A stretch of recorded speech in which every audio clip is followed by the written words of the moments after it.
لحم تازه حيدر الطيف له حيدر 9 كيلوات. وانا قلت لا لا يصور لي انا خاف يقول لي 3 كيلوات حيدر وجوز الكيلو ب 15. انا كيلو ب 15 هذا هو ب 25 بالسوق ب 15 بجوز. من عباس اليوم كل شيء ماكو جينا نرتب ترتيب رمضان. تفضل يا 10. شنو ابوي لا يخسر هو يخسر هو راح اذا ترجع للبيت ياخذ ال10 ويسكت. وعلي بس هذا اعطيني اياها. نعم خذ راح اشوف والله. راح تقف هو اليوم. عندك طيب بعدين خلي مشكور طيب كامل. هذا ما بعد 50. وهذا راح تصير هو اليوم باع اللحم ب 10000. يوم موعد علاج الشعر. الخلطة السحرية مالت امي قرنفل. هذا شنو شو اسمه؟ كليل الجبل. وهذا كليل الجبل. شوفوا. وهذا ابو الحكي كله السدر. راح تخلي لي الوليد وانا وياهم. لا كل اسبوع انا لازم اخلي الشعري. حياكم الله بالخير. هليل وبدير قاعدين.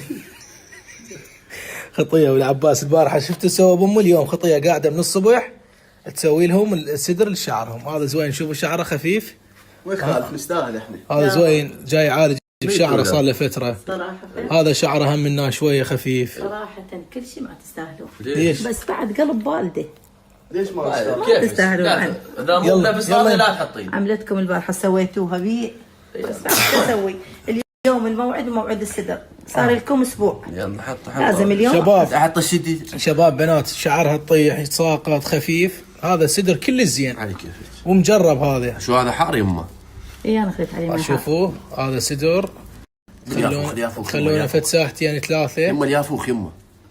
اليافوخ قلت تخلون زيت يمه مو. اي جوز الهند من هاي النوبه.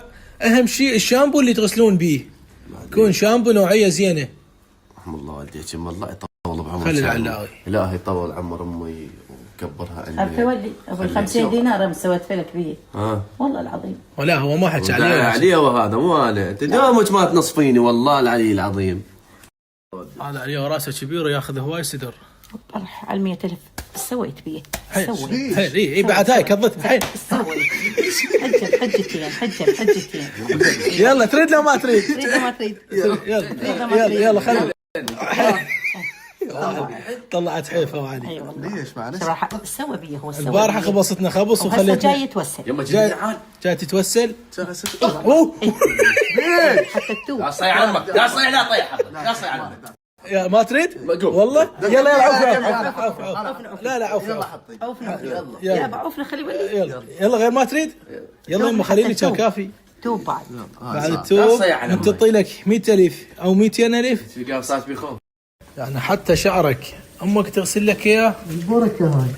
بركه. اي والله. لسه صارت بركه. خليه يدخل اسبح وغسله. ها؟ شلون اغسله؟ غير وراه زيت؟ لازم تزيت وراه. غير الزيت انه تسبح السبحه النهارده. بالقصر صارت بركه بالفلوس مو بركه. هاي الخطوه الثانيه تغسل راسك من ورا السدر بشامبو. ثم شنو اللي ورا هاي الخطوه؟ ما هذا شامبو يغسل به معالجه الشعر مسرح. زيت. ايوه. هنا بالشعر امي ما تشوفون شعرنا اللهم صل على محمد. يعني شعرنا قوي حلو من وراء امي. الله يطول بعمرك. رحم الله والديك. هذا الشامبو شوفوا شباب. هذا ليش التفرقه بينات ليه؟ غسلت شعر علاو وزوين ما غسلت شعر امي. شوفوا التفرقه. تفرق. هاي التفرقه. شباب هذا الشامبو من تخلون صدر ضروري شامبو زين نوعيه زين. احنا نستخدم هذا معالج ومسرح. هذا سيروم وهذا المكيف وهذا هذا مخلص هذا فارغ. شباب اللي سالتوا على الشامبو هذا يخدمكم السيروم. يعني قبل لا شسور تخلي هذا للبنات والشباب. يعني تدخل تسبح تغسل بالشامبو والمكيف كلش راح ينفع شعركم. الشعر مقصف اللي عنده تساقط يعني هو معالج وشامبو. كل ما تسبح كل ما تدخل تسبح تغسل بالشامبو شباب. ومن تطلع تريد الشسور تخلي هذا السيروم. هذا السيروم ضروري. هذا شوفوا هذا لين هذا من مواد مسوينه عشبيه وطبيعيه فينفع قبل الشسوار يعالج الشعر. ايش قد سعره هو؟ ما يخلي الشعر محروق وهيك دائما خفيف من فوق. هذا سعر الباكج كامل 35,000.